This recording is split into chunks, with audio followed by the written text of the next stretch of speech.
கோவை கோர தாண்டவம், திண்டுக்கல் கோவ தாண்டவம். ஹாய் ஹலோ வணக்கம் and welcome to TNPL Tamil. Match number 9 highlights மற்றும் 16வது ஒரு 4வது பால் என்ன நடந்தது, 176வது ரன்ல என்ன நடந்தது, முக்கியமான சுவாரஸ்யமான சம்பவங்கள் எல்லாமே தெரிஞ்சுக்கலாம். அதுக்கு முன்னாடி நீங்கள் நம்ம சேனலுக்கு புதுசாக இருந்தீங்க அப்படின்னா மறக்காம சப்ஸ்கிரைப் பண்ணலாம். அழுத்திக்கங்க, விரும்புங்க, பகிருங்க, கட்டணம் இல்லா சந்தாதாரராகுங்க. தமிழோடு நடைபழகு. TNPL தமிழ்.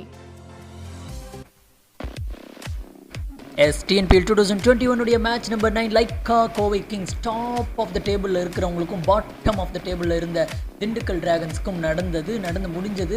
இந்த பக்கம் மேட்ச் யார் ஜெயிப்பாங்க, கோவையா திண்டுக்கலா கோவையா அப்படின்ட்டு முக்கால்வாசி மேட்ச் வரைக்கும் கோவை அப்படின்ற இருந்த இதை வந்து திண்டுக்கல்லுடைய பேட்ஸ்மேன்ஸ் அப்படியே போட்டு புரட்டி எடுத்துட்டாங்க. கடைசியாக Dindigul won by 5 wickets. First batting பண்ணது யார் அப்படின்னு பார்த்தீங்கன்னா லைக்கா கோவை கிங்ஸ். கங்கா ஸ்ரீதர் ராஜு, அவருக்குள்ளே இருக்கிற சந்திரமுகி இன்னும் அங்கேயே தான் இருக்குது, அது வெளியவே போகலை. கடைசி வரைக்குமே நாட் அவுட்டாக இருந்து, அதாவது ஓப்பனிங் பேட்ஸ்மேனாக அந்த நாட் அவுட்டாக இருந்து ஒரு 10 ரன் தான் ஷார்ட், இல்லைனா 100 அடிச்சிருப்பார். 57 பாலுக்கு 90 ரன். அதில் பார்த்தீங்கன்னா 7 6 6 4 என்ன ஒரு பேட்டிங். TNPL கேரியர்லேயே அவருடைய ஹையஸ்ட் ஸ்கோர் இதுதான். அதே போல் இன்னைக்கு மேட்ச்சில் கவின் WK கவின் அவர் என்ன பண்ணார் அப்படின்னா, அதாவது என்னப்பா கவின் அப்படிங்கிற அப்படின்னா பழைய கவின் WK விக்கெட் கீப்பராக இருந்தவர், அவருக்கு பதிலாக சுரேஷ்குமார் விக்கெட் கீப்பிங் பண்ணார். அவருக்கு ஒரு சான்ஸ் கொடுத்தாங்க, அவருடைய ஃபர்ஸ்ட் TNPL. அதில் பார்த்தீங்கன்னா அவர் 40 பாலுக்கு 58 ரன்கள் அடித்து பிரம்மாண்டமான 7 4 ஒரு 6ஓட அவர் கொடுத்த சான்ஸை பயங்கரமாக பயன்படுத்திக்கிட்டாரு கவின். ஓகே, கவின் வந்து ரெஸ்ட் எடுத்துகிட்டு திரும்ப நல்லா வந்து விளையாடுவார்னு நினைக்கிறேன். அவர் கொடுத்த சான்ஸ் வந்து கொஞ்சம் மிஸ் பண்ணிட்டாரு கடந்த 2 மேட்ச்சில். ஓகே பரவாயில்ல.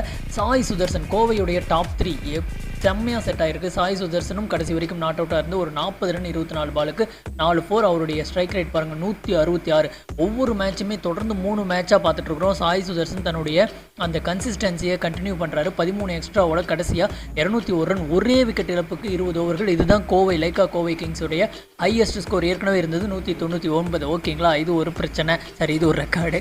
அதுக்கப்புறமா இப்போது பவுலிங் அப்படின்னு பார்த்தீங்கன்னா 8 1 2 3 4 5 6 7 8 ஐயோ 8 பேர்கிட்ட பவுலிங் பண்ணியிருக்கிறாங்க திண்டுக்கல் டீமு.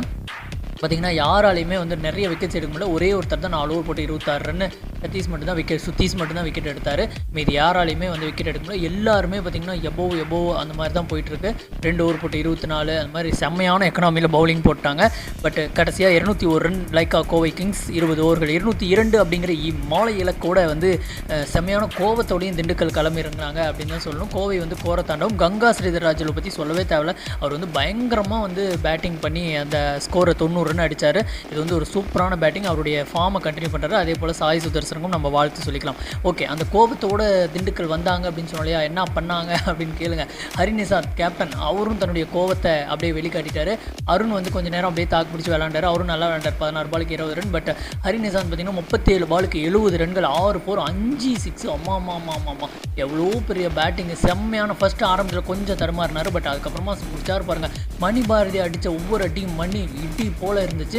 அவர் வந்து பாராட்டி அவங்க விக்கெட் கீப்பராக இருந்து 20 ஓவர்கள் விக்கெட் பண்ணிட்டு விக்கெட் கீப்பிங் பண்ணிட்டு வந்து எவ்வளோ ரன் அடித்ததெல்லாம் பெரிய விஷயம். 81 runs off 32 balls, just 32 balls, 8 4 5 6 20 பாலுக்கு 50 வந்தாருங்க மணி பாரதி. அதுதான் தேர்டு ஃபாஸ்டஸ்ட்டு 50 அப்படின்னு சொல்கிறாங்க. வாஷிங்டன் சுந்தர் அடித்தார். அப்புறம் இன்னும் யாரோ சொன்னாங்க, அது நாளைக்கு சொல்லிடுறேன். அதுக்கப்புறமா 20வது பாலில் இவர் அடித்தது தான் வந்து தேர்ட் ஃபாஸ்டஸ்ட் 50. உங்களுக்கு செகண்ட் ஃபாஸ்டஸ்ட் 50 யாருன்னு தெரிஞ்சால் கமெண்ட் பாக்ஸில் போடுங்க வியூவர்ஸ், ஓகேவா.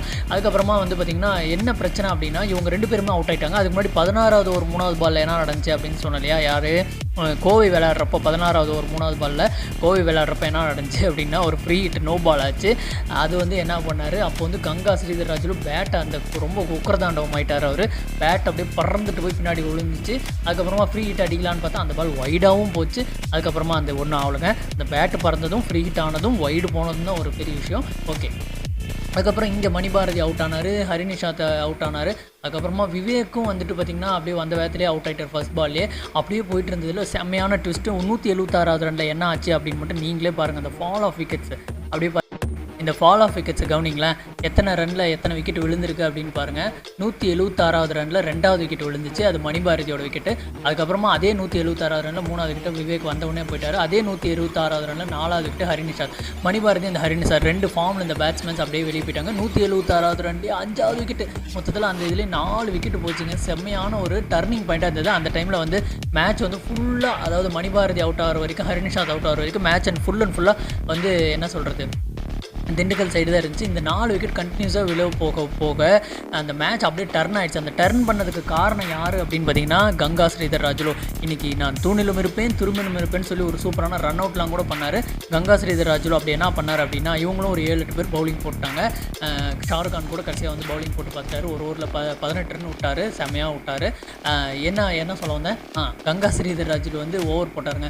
ஒரே ஒரு ஓவர் தான் போட்டார், 8 ரன் கொடுத்து 2 விக்கெட். நீங்கள் பார்க்குறீங்க, இங்கே பாருங்கள், நான் ஸ்கோர் போர்டு காட்டிகிட்டு இருக்கிறேன். அவர் வந்து அவர் பண்ண ட்விஸ்ட் தாங்க. அவர் 2 விக்கெட் ஆரம்பிச்சார், அதுக்கு அடுத்த ஓவர் இன்னும் 2 விக்கெட் விழுந்துச்சு. அப்படியே 4 விக்கெட் அப்படியே போய் செம்மையான ஒரு த்ரில்லிங்கான மேட்சாக இருந்தது. 6 ஓவருக்கு 26 இருந்துச்சு, அப்புறம் 5 ஓவருக்கு 25 வந்துச்சு. அப்புறம் அப்படியே சொதப்பலாம் அப்படியே போயிட்டு இருந்து போச்சுரா, ஒரு மாதிரி டென்ஷன் ஆகிட்டாங்க அப்படின்னு நினச்சா வந்து கடைசியாக வந்து லோகேஷ்வரும் அப்புறம் தம்பி ஹரிஹர சுதன், ஆனந்த சித்தன் 2 பேருமே சேர்ந்து பொறுமையாக அடிச்சுட்டு போனாங்க அப்படின்னு சொல்ல மாட்டேன். ஹரிஹரன் தான் ரன் அவுட் ஆகிட்டார். அடித்து ஜெயிச்சு கொடுத்தாருன்னா சுவாமிநாதன், சுவாமி வந்து அவர் லோகேஷ்வரும் சேர்ந்து 11 பாலுக்கு 17 ரன். சுவாமிநாதன் ஒரு 4 ஒரு 6, லோகேஷ்வரும் 2 4 அடித்தாங்க. கடைசியாக வந்து ஒரு நல்ல பேட்டிங் பண்ணிவிட்டு 2 பேருமே வெற்றியை பெற்று தந்தார்கள் திண்டுக்கல் அணிக்கு அப்படின்னு தான் சொல்லணும். 5 எக்ஸ்ட்ரா தான், பவுலிங் நல்லா தான் போட்டாங்க எக்ஸ்ட்ரா பொறுத்த வரைக்கும். பட் கோவையும் ரொம்ப தடுமாறினாங்க. கடைசியாக வந்து 5 விக்கெட் இழப்புக்கு 18 ஓவர்கள் முடியல. 2 ஓவர் மிச்சம் வச்சு அடிச்சிருக்காங்கன்னா 20 ஓவர் அடிச்சிருந்தா இந்த பேட்டிங் எங்கே போயிருக்கோம். மணிபாரதி, நிஷாந்த் தான் காரணம். 202 ரன் அடித்து திண்டுக்கல் இந்த TNPL 2021 தன்னுடைய முதல் வெற்றியை பதிவு பண்ணியிருக்கிறாங்க. கோவையோட பவுலிங் ஸ்குவாட் அப்படியே நீங்கள் பார்க்கலாம், எல்லாருமே ரொம்ப ரொம்ப ரொம்ப ரொம்ப எக்ஸ்பென்சிவாக போயிடுச்சு. பட் எக்ஸப்ட் கங்கா ஸ்ரீதர் ராஜு, அவர் மட்டும் தனியாக தெரியாருங்க.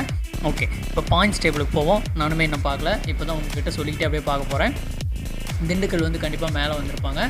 இப்போ லைக்கா கோவை கிங்ஸ் வந்து 3வது இடத்துக்கு போயிட்டாங்க. ஃபர்ஸ்ட்டில் இருந்தாங்க இல்லையா, அதனால் 3வது இடத்துக்கு போயிட்டாங்க. ரூபி தான் வந்து தொடர்ந்து முதல் இடத்துல இருக்கிறார்கள். அவங்க வந்து ஏற்கனவே ரூபி ஒரே ஒரு மேட்ச் தான் லாஸ் ஆகிருக்கிறாங்க. பாயிண்ட்ஸ் அப்படின்னு பார்த்தீங்கன்னா 4 பாயிண்ட்டோட ரூபியும், சேலம் ஸ்பார்டன்ஸ் 3 பாயிண்ட்டோட செகண்ட் பிளேஸ்லையும், லைக்கா கோவை கிங்ஸ் அதே 3 பாயிண்ட்டுடைய 3வது இடத்துல இருக்கிறாங்க. ஏன் 3வது இடத்துக்கு போயிட்டாங்க, சேலம் முன்னாடி போயிட்டாங்க அப்படின்னா ரன் ரேட் அடிப்படையில் கொஞ்சம் டிஃப்ரென்ஸ் இருக்கு பாருங்கள்.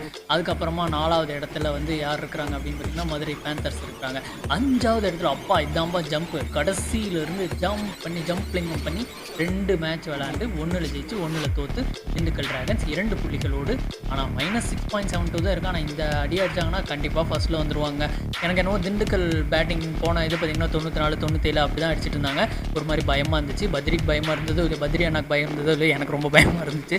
ஆனால் வந்து அப்படிலாம் இல்லைப்பா, எல்லா டீம்லேயும் டேலண்ட்ஸ் இருக்கிறாங்க. மேட்ச்னா அந்த களத்தில் என்ன நடக்குதோ அதுதான் அப்படிங்கிறத நிரூபிச்சிட்டாங்க திண்டுக்கல் பிளேயர்ஸ். சல்யூட்டுங்க. கோவை உங்களுக்கும் சல்யூட், நல்ல ஃபைட். பட் அவ்வளோ ரன் அடிச்சுட்டு இப்படியெல்லாம் வந்து ஒரு பவுலிங் பர்ஃபார்மன்ஸில் நீங்கள் விழக்கூடாது. ஓகே, இட்ஸ் ஆல் இந்த கேம் அப்படிங்கிறதுனால கோவை வந்து பவுலிங்கை வந்து ஸ்ட்ரென்தன் பண்ணுவாங்க. இதே ஃபார்மை வந்து திண்டுக்கலும் ஸ்ட்ரென்தன் பண்ணுவாங்க. அதே போல் பவுலிங்கில் அவ்வளோ ரன் விட்டு கொடுத்து இந்த ப்ரெஷர் சுச்சுவேஷனில் மணிபாரதிலையும் அவ்வளோ ப்ரெஷர் இருந்திருக்கும். ஆனால் அந்த ப்ரெஷர்லேயும் 81 ரன் அடித்து போயிருக்கிறார் மனுஷன். எல்லாருக்குமே நல்லா விளையாண்டா கங்கா ஸ்ரீதர் ராஜு, அப்புறம் சாய் சுதர்ஷன், மணிபாரதி, நிஷாந்த் கூட சப்போர்ட் பண்ண எல்லா பவுலர்ஸ், பேட்ஸ்மேன்ஸ், ஃபீல்டர்ஸ் எல்லாருக்குமே நம்ம இந்த டைமில் ஒரு சல்யூட் பண்ணிக்கலாம். மொத்தத்தில் நீங்கள் ஜெயிச்சிருக்கிறது கோவையோ திண்டுக்கலோ கிடையாது, கிரிக்கெட் ஜெயிச்சிருக்கு. ஓகேவா? இது மாதிரி இந்த வீடியோ பிடிச்சா லைக் பண்ணுங்க, ரொம்ப ஷேர் பண்ணுங்கள். மறக்காம நம்ம TNPL சேனலை ஃபாலோ பண்ணுங்க. டட்டா பாய். கட்டணமில்லா சந்தாதாரராகுங்க. தமிழோடு நடைபழகு. TNPL தமிழ்.